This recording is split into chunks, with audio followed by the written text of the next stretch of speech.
Hey everyone, and welcome to Almost Cancelled. I am Peter, that is Connor, and we are going to talk about Marvel's Agents of S.H.I.E.L.D. Season 7, Episode 9. It's called As I Have Always Been. So, full spoilers for the episode, as always. And it is a time loop episode, which we kind of knew from the preview last week, which I don't watch, but I'd heard about it, so we knew that. We talked about it a little bit at the end of the episode. Yeah. And so we knew that coming in. Skye, of course, is the central figure of the loop. Although there's actually technically a pair of figures who are remembering things. In fact, if anything, Skye is not the one who's remembering as well, we'll say. In that, because this is probably the unique twist on the episode, is that the main person going through the loop actually every so often is forgetting the loops, and there's a third party who is remembering everything, but isn't always a part of the loop to actually sort of chime in. Yeah, it's different. It is unique because obviously in most of these cases in the loops, whenever you have this sort of thing, either it runs out of time or person dies and then it just resets the next time. As it was. The rule here, of course, is that if Skye dies, then she actually forgets all the loops she's lived through. And which actually, because one of the big things that happens a lot in this, and in these types of episodes, these types of movies, and it happens in this as well, in the normal way, is that the character will realise that there's actually been a few loops that we've skipped that we've not seen, because they'll already have the secret word that they get someone to say. For example, in this episode, she makes Simmons say like a word that she makes up, fall off a bottom or whatever it is, and she knows what it is already, because it's like, oh, she's already lived this loop before, so we know we've skipped one and it's a surprise for the audience.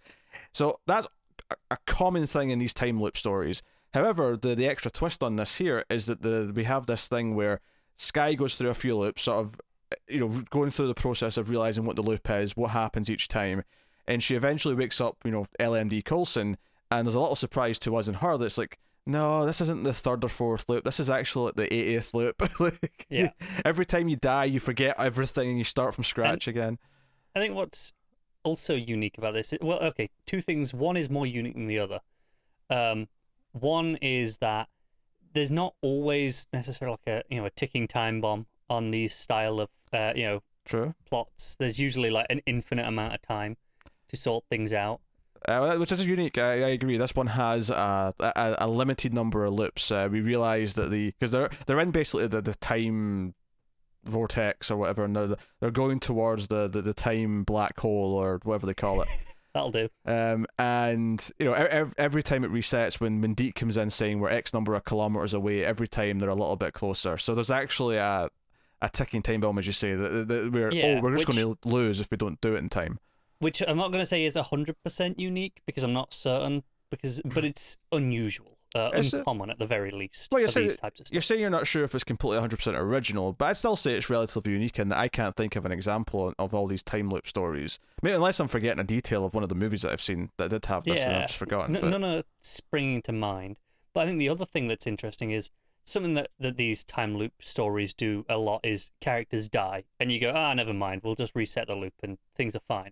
Okay, sure. This actually has tension because, if Skye dies, it matters. Not because it ends it all, but because the time really kicks in. Yeah, there's actually a moment about, I don't know, third halfway through the episode, whenever they first try to take the thing out of Simmons' head, which we'll get into details in a minute, but when they first do that, and it's like, but she's in the room with her, so it's the second time technically, not the first time, the second time, and she's actually in the room with her, and the gas is released and she starts like sort of choking. I'm like, well, it looks like Simmons died, but it looks like Skye got to the door enough to maybe get some fresh air just in the last possible second, because I'm like, they can't kill Skye, because otherwise, but then of course she did die, and we get a montage of her going through all the early loops again, not knowing, and up to the point where she wakes up Coulson, and Coulson's like, all right, come on, here we finally, you've woke me up.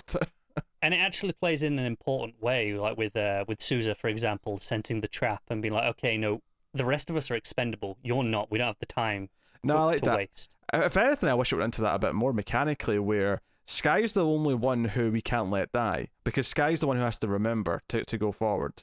Yeah. Because if she doesn't remember, then she won't wake up Coulson for at least a few loops, because seemingly it'll roughly be the same amount of loops every time until she realizes she should wake up Coulson. It seems to be in the 3 to 5 sort of range. Which makes sense. So yeah, the mechanics of this on top of the usual time loop mechanics are actually kind of interesting. And even the actual plot, the actual like what that needs to be solved element, especially in the back half of the episode, once they sort of realize what they need to do, I feel like that in and of itself is also a unique element, not necessarily unique to a time loop thing, but it's interesting to mix a fairly unique plot with the time loop stuff. But it uses the time loop to also kind of make it.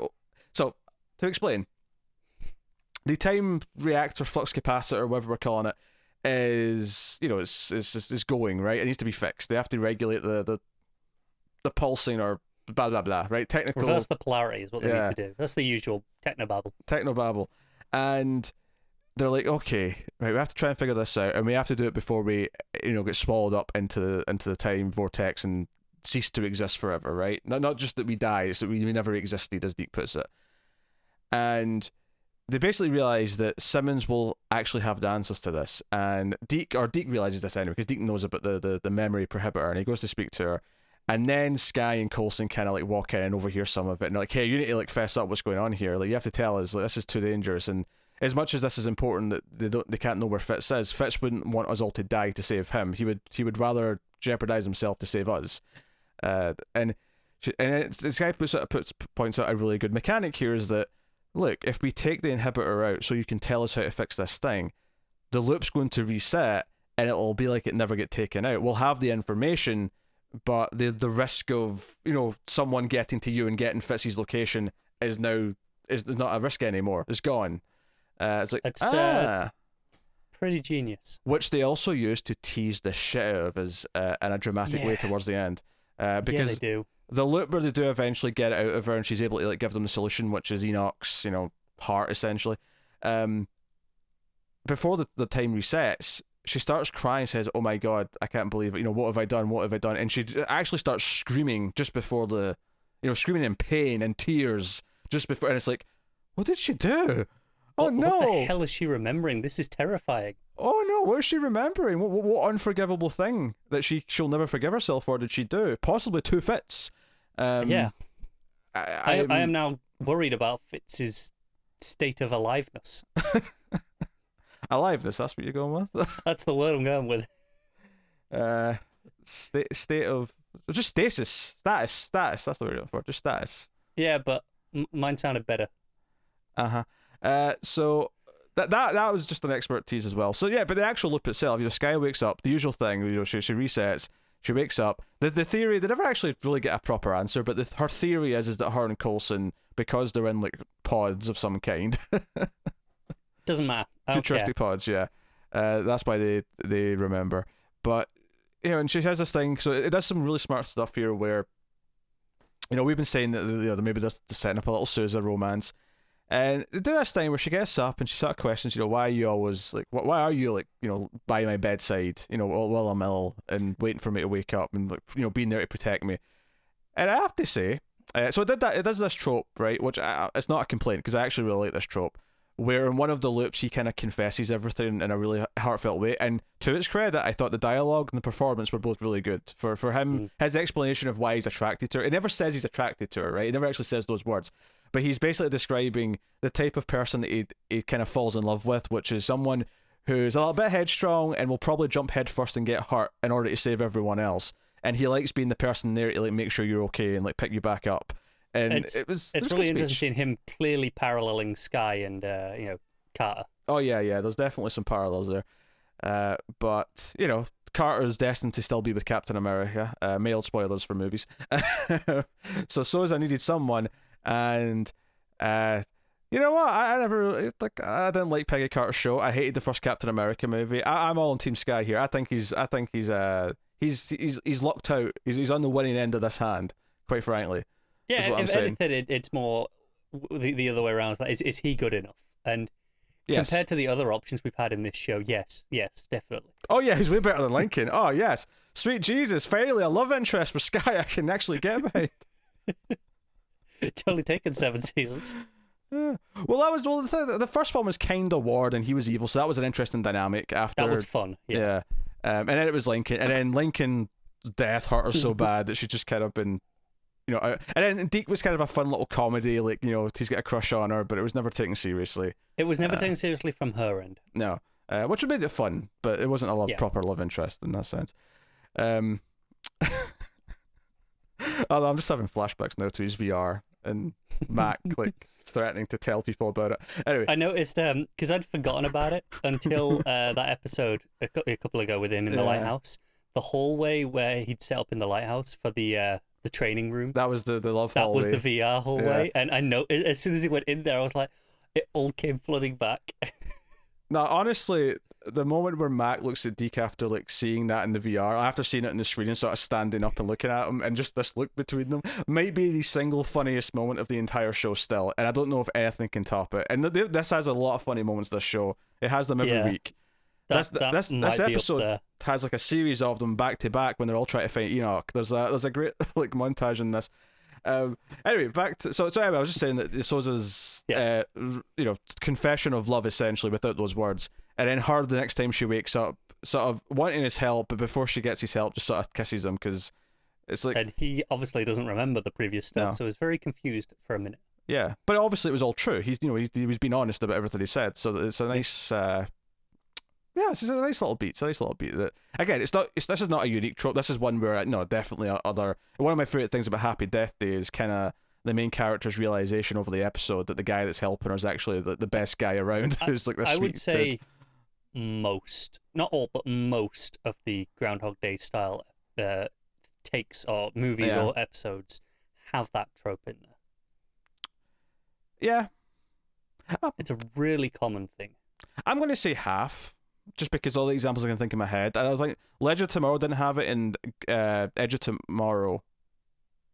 Do you know what? I confused myself there because they both have tomorrow in the title. I was like, did I just say the same thing twice? No. I mean, Palm Springs, which recently came out, that has it. Oh, I haven't seen it yet though, so. Yeah, well, I don't think I'm spoiling them by saying it has that. Oh, sure, yeah, I'm not upset about it, but I hadn't seen that yet.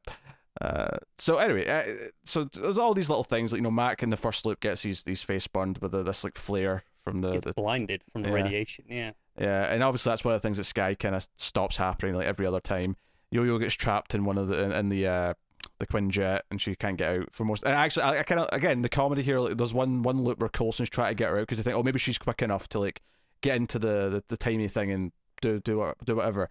And he spends the whole time like trying to like saw through, and then he eventually gets his super strength thing so he can reset the door, and it opens up, and just as it opens it's like finally Yo-Yo's back in the game. Time warp. Like, never mind. And he knows it's coming. He's got like 2 seconds warning where he's like, son of a bitch. You hear the noise and it's like god damn it. Yeah.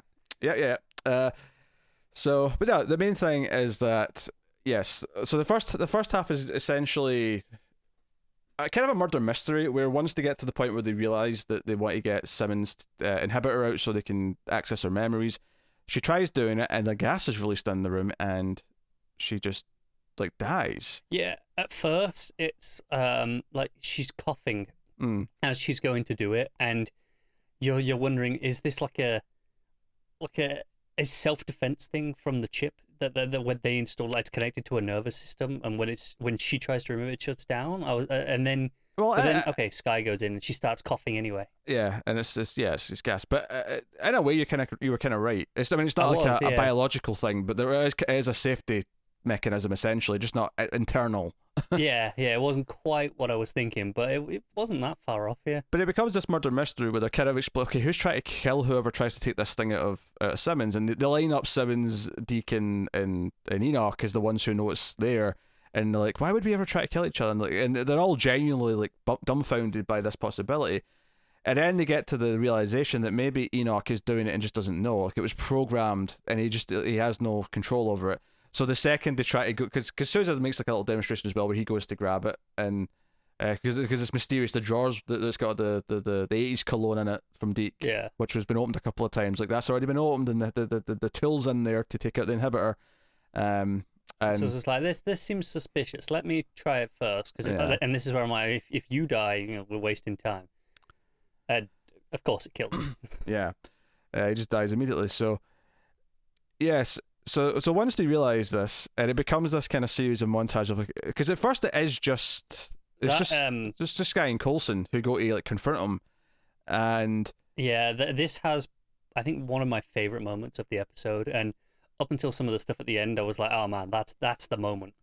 Well, there's some yeah, there's some good funny stuff here where they kind of, because I thought they had their one funny cut, right, where they go up and say, oh yeah, you won't see this coming, or or whatever the line is, and then it cuts to Skye and Coulson just on the floor, and they're all bloody and bruised, and like, yeah, but we definitely didn't see that coming, right? I was like, okay, that's pretty funny. But then it's like, okay, this time we'll bring more people, and then it's like, oh, then we'll bring everyone, and then we literally have the same joke where it's like everyone is on the floor, all bloody and beaten, with notably one death. Just Deke. Should we care that Deke's dead? This guy's like, nah, it's okay, you don't have to care. Yeah. Right to the lips, fine. Yeah. All good. But honestly, my favourite moment was just before all of those bits. Sure. It was the first time where they figure it out that it is Enoch by kind of confronting him and being like, look, well, we're going to try and take it out now, and if you react, we know it's we know it's you. And they go through a bit of a fight sequence, and I think Skye blasts him back across the I think they're in the hangar, and blasts him to the back, and he just looks up and goes, oh dear. That killed me. It's just that realization of him going, oh shit, it is me. Yeah. No, it's good. It's really smart, because it's like, okay, so we had this murder mystery element and we have this payoff to it, but it's not because someone's turned evil or anything like that. It's just this thing that is built into his program. That Simmons herself seemingly built this into his programming. Yeah, and there was I think the second one, I think before they try and get the whole group, is Simmons going, right, I'm ordering you, override. Yeah. And then it just cuts to them all being up again and going, should have known how to password protected it. Yeah. Do you know what? It's funny, because obviously you start this episode and you're like, okay, this is a Skye episode, this is a Skye focused, and then it kind of becomes a Coulson episode as well, because Coulson has a couple of speeches about how it's kind of cruel that he has to watch everyone die now. Like, everyone's going to get old around him and die, and he has to like witness all that, and he was supposed to go first. He was supposed to be the one that got to leave first and not experience the death of all of his family that he's built. And so that was really good, but ultimately it does become this Enoch focused episode where it does this smart thing of giving you some funny moments with him, giving you some fun, like, heartfelt plot beats with him, and then ultimately his death at the end of the episode, which is one of the hardest hitting moments of the entire show. This is like proof just here towards the end of the show that the show's still got it. It can still do this. And I love where they've got this information, and every time they kind of like prove they know about Simmons' mind inhibitor again. I loved every single time they did it, but my favorite one is probably when they goes, all right, we have to get his heart thing. It sounds like, what do you mean you got that from me? I don't even know that. It's like, yeah, we made you remember. Yeah, get over it. Just every single time it came up. One of my favorites was, I think it was one of the earlier ones, and Deke just looks at Simmons and goes, I didn't tell them, I swear. Yeah. No, it's a fun play. Every single one plays off what we already know. In fact, one of the little touches that I loved about just the start of the time loop is that the second time the loop played out, I loved that the opening title came up again. That was just a neat little touch. Yeah. They just really made it click. I love it. So, but Enoch, the true champion that he is, when they say they need his heart and it's probably going to kill him if they take it out of him. And they start debating, like, should we or should we not do this? Enoch, mid-conversation, just goes, look, you looking for this? It's like, this what you want? And they're like, why'd you do that? It's like, I'd like to believe that Fitz would do the same for me. And any of you I think the first line was just, it needed to be done. Yeah. And, obviously, like, Deke runs off with it and everyone else goes away, but Skye and Coulson, who have been definitely our other main characters for this episode, in fact, they were the main characters first before Enoch popped in, they stay with him because they don't want him to be alone, and it becomes this wonderful little, the robot who ended up with feelings, like dying for his friends and his family, being scared of death. Yeah, because obviously he's basically had considered himself immortal, not even really in that same way, but he just never even considered it. And more to the point, being scared of being lonely, something that he never even really cared about until he found this misfit family, which is kind of notable that when because he says this ominous thing, which obviously it tells you we're getting to the end of the show, where he says, I've seen the future, this is your team's last mission, this is the last time you're going to work together, for better or worse, which makes me wonder what sort of like timeline reset or like crisis level sort of reset of all their lives we're going to get at the end of the show to get them all happy. Like, I can totally see Mac with his daughter again at the end of the show, like after some sort of time reset. If only, right? Yeah, I could see it. I mean, I'm not saying for sure I'm thinking that, but it's possible. Yeah. So No, it's this beautiful speech that he gives, and Coulson, like, you're not wrong. It is lonely, but it's pretty instant, and you don't have to live with it very long because you're dead, and it's all the people who are left Speaking from behind. experience here. Yeah, and it's this beautiful thing, and I kind of like Skye being scared when she says, "No, this can't be our last mission. This is my family." Like, it was like, oh man, like, I love that they're playing on the idea that they really care about being together as a unit. Because ultimately, as the audience, that's what we care about. At this point, we've been with these characters for 7 years, 7 seasons. That's what we give a shit about. We give a shit about them being together and going on adventures. So the idea that it's almost over, and the idea that they're pulling at those heartstrings, it makes sense. 4 episodes from the end. And we've only got, what, 3 left? Is that it? 4. We got 4 left. Oh, thank God. 4. I mean, still only 4 left. But I mean, that's better than 3. It's exactly 25%. Better than 3, yes. The math checks out. Or 33%, depending on which way you're looking at it. If you start with 3 and then increase it by 1 year, that's 33% more. Yeah. But it is 3/4 out of the 4. Yeah. So 4. It depends which sort of side you're starting on. Yeah. Regardless. Anyway. So no, this final beat. The piano music that came in was perfect. And it ends on this somber point as well. Like, they jump away, that's it. But we don't cut away to other bits. It just ends here. No, not counting the post. Not counting the post, but I mean, obviously, but that's always separate. I'm talking about the bit where it actually cuts to black and the logo comes up. And the last lines of him saying, Fitz was his best friend, and Skye saying, "You've been a good friend to Fritz. You've been good Fitz. You've been a good friend to all of us." And he sort of he tries to get one last line out, and he just can't quite finish it. I think that's the saddest part of reminding us again just how close he is to Fitz, and that he doesn't get a goodbye with his best friend out of all of the people. Which solidifies that we need Fitz's reaction to this. Fitz needs to care about Enoch's death. I'm concerned about how much we'll get, because I know he was busy, the actor, and that's why he's not here for most of this season. I'm assuming they've got some stuff with him at least, otherwise this is bizarre.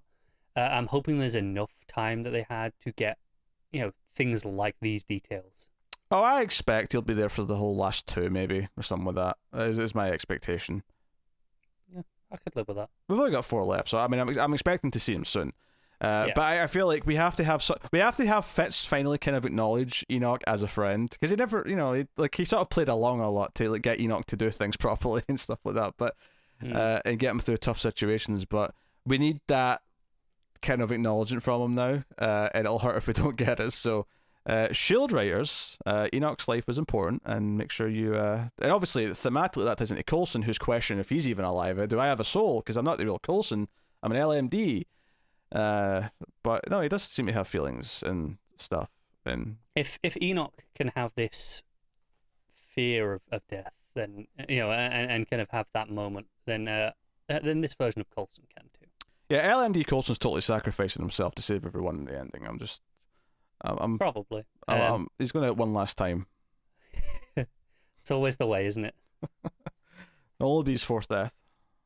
There would be a nice symmetry to, in an essence, that this show was started at its conception with his sacrifice in Avengers. Mm-hmm.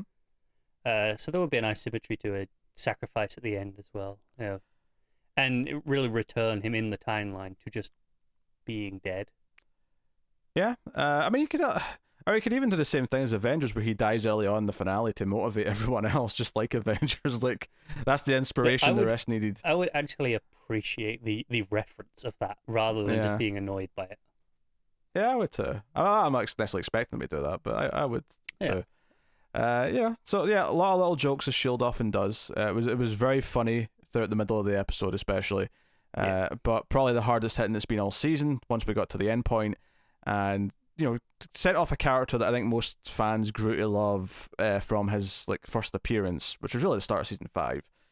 Obviously, I don't think we saw him at the end of season 4. Obviously, they had that final cliffhanger, but I don't think we actually saw him show up until season 5. I don't think we did. I think we ended with just, because if I recall, season 4 ended with just the soldiers, all coming into the bar or wherever they were. Yeah. So that was it. Yeah. So, because I think with a lot of TV shows, you look at their 6 season run, 7 seasons, 8 seasons, whatever it is. Anything that's like over 5 and is went to a significant amount of episodes. I feel like you'll have like the golden years, then you'll have kind of that weaker back half where the characters that were in the back half aren't necessarily as well loved as those in the first half, because it was kind of like, some actors had to leave, so we had to sort of make new characters, and we kind of did this and that. I feel like when I look at S.H.I.E.L.D., I don't have that problem. Like, I look at Deacon Enoch and I'm like, nah, these are 2 of my favorite characters. I mean, season 4 is still my favorite season, because season 4 is like the heights that season hit. Especially the second arc of season 4. I would argue second and third. I thought both the LND stuff and the Agent of Hydra stuff was... Yeah, I mean, if I'm picking, I'm going LND. But I mean, both of them together are phenomenal. They're definitely the high point of the show, which is kind of, that's pretty much the midpoint. Yeah. So, but notably, because from that logic, you would maybe think, maybe the final season will be back down to season 1 quality again. And to its credit, it is nowhere near there. No. That would have been incredibly disappointing, wouldn't it? Like, in season 1, it's not terrible, but it would have been really disappointing at this point. I feel like I'd have to rewatch the show again to actually properly like tell you what my favorite, like where would I rank season 7? I mean, obviously we've not finished it yet, but like in my gut right now, I would say I like it more than like 2, but at the same time, it's been so long since I watched season 2 that... Yeah, again, gut reaction right now, definitely like it more than 6. Sure. 6 was fun, but it's the most filler of the stories, I would say. I think that's fair. I mean, 3 and 4 and 5 are kind of your... top tier. Your top tier. 5 was a little stretched out in the first half. There was maybe a little bit too much time spent in the space station. But I think going back to before Fallout, once we're at 2 and 3, I'm like, I'm not as confident. I'm pretty confident on 3. 3 was like 3 only pales a little bit because 4 was so good. Like 3 was the best that the show had done at that point. 3 had the the 3,000 odd hours episode. It had Mavis, which was them all getting rescued from the planet at the end. Okay, don't get me wrong. I remember 3 being fantastic. Space Time was in season 3. Do you know what? Despite the fact that Lincoln was there for a lot of it, season 3 is phenomenally good. Oh, okay. What I was saying is, not that I don't think it was good, and you say, it was the best of the show up to that point by far. I agree. Like, categorically, easily true. But when I'm thinking of season 3 compared to even season 5 in my head, it's a lot easier to remember all the things in season 5 and exactly where I place that in my rankings, whereas season 3 I have to actually think about it a bit more. Sure. Because there's definitely characters that fell away after, because obviously Talbot's not been around since the end of season 5, and I love Talbot. Talbot ended up being like this great running character for so much of the show. Yeah. So and Fitz has obviously been missing this season. Obviously, we joked that he was missing for some of season 5, but it was only like 3 or 4 episodes. It wasn't actually that much. He was there for the vast majority of it. This is the biggest stint without him in the entire show. By far. This is the only season where he's felt missing for the season. Although I'm sure he's going to have a... this feels like season 6, 7 Buffy of Giles. Giles was kind of gone as a regular, but he was there for a few big episodes here or there. Yeah, I'm with kind of that. It's kind of that in terms of screen time. So obviously looking forward to him popping back up. But fantastic episode. This was I mean, it's probably the standout of the season from an emotional point of view. I mean, obviously from an emotional point of view, definitely. The Chopping Mall episode obviously has a close place in my heart that I have a hard time letting go of. But like I say, this episode, because it was so fun for so long, and I say that moment with Enoch going, "Oh dear," I was like, "That's it. That's the moment of the episode. Nothing's topping that." And then you have all of his final stuff, and it was just, forget all what I was thinking earlier. It doesn't matter. Ignore it. That final 5 minutes is wonderful. It's wonderfully acted. I think the actor playing Enoch does a great job of like keeping that Enoch-ness about, that sort of way that he delivers lines, but there's still just a bit of emotion seeping in there at that ending. I think he's in the next season of Stranger Things. I did know that's true. Yeah, no, I saw that. Yeah. Which fine by me. I'll almost be weirded out when he doesn't do like the lines like he does Enoch, because obviously he's going to speak like a human, I assume. Well, yeah. I think he did say he doesn't even know what character he's playing yet. Like, he knows nothing about the role, so who knows? You're a robot from the future. Oh, it's in my wheelhouse. Oh, this is nice and easy. I've done this before. So that was the main episode. Of course, there was the little post tease, which is just kind of furloughing the villain stuff, which is exactly because obviously when I went to the logo, I was like, well, cutting to the main team on the ship again after that would feel really weird. You can't diminish that moment. Yeah, so it has to be the villains. It has to go back to Nathaniel and Sky's sister, who is referenced in the scene as the younger sister. It's basically just her older sister practicing with her powers and hitting glasses with her flame. And being bolts. Like, "Oh, you can control it now. She can firebend." Yeah, and they're all like, "Mahaha, we're going to destroy S.H.I.E.L.D. Mahaha, we're evil," or something to that. Pretty much. So I assume we'll probably be picking up with Iain next time. Possibly, yeah. We got 4 episodes left, so we'll see. I mean, we have no idea what time period they jumped into when they came out of the time vortex at the end when they fixed everything. When did they end up? We don't know. We'll find out. It may have told you in the preview, but as we established earlier, we don't typically watch those unless there's something really obvious and notable that people tell us about. Yeah, but by all means, don't necessarily tell us anything. There's no need to. I'm more than happy growing in blind and seeing what the next episode will give us. So, yeah. It's one of those S.H.I.E.L.D. episodes. Yeah, I mean, every season has at least 2 or 3 of these big episodes that kind of stick out as truly special. And maybe season 6 was lacking that a little bit. It had that that really wonderful episode with Fitz and Simmons with their inner demons. That was so good. Yeah. So maybe 6 was a little bit lesser in that. But then again, it was a lot shorter, as is this season compared to the previous one. So maybe it's expected that there's less of them. But this is one of those episodes. When you think of a season, there's usually 2 or 3 standouts where you go, those are the ones. And this is one of those. So, but yeah, let us know what you thought of this episode in the comments below. Please do liking is super important on YouTube, and it is the quickest and easiest and cheapest way to support everything we do. So please do hit the like button, and it lets YouTube know that we're worth recommending out, and more eyeballs might see us and get into the content, and please do. So you can also support us though financially over at patreon.com/MailFuzzTV for as little as $1 per month, and keep all the content coming and get some bonuses for your troubles. Otherwise, get us on Twitter at mailed_fuzz for channel updates. But otherwise, that is us. So thank you once again for watching or listening. We always appreciate it. Keep watching TV, guys. Have you got any vanilla?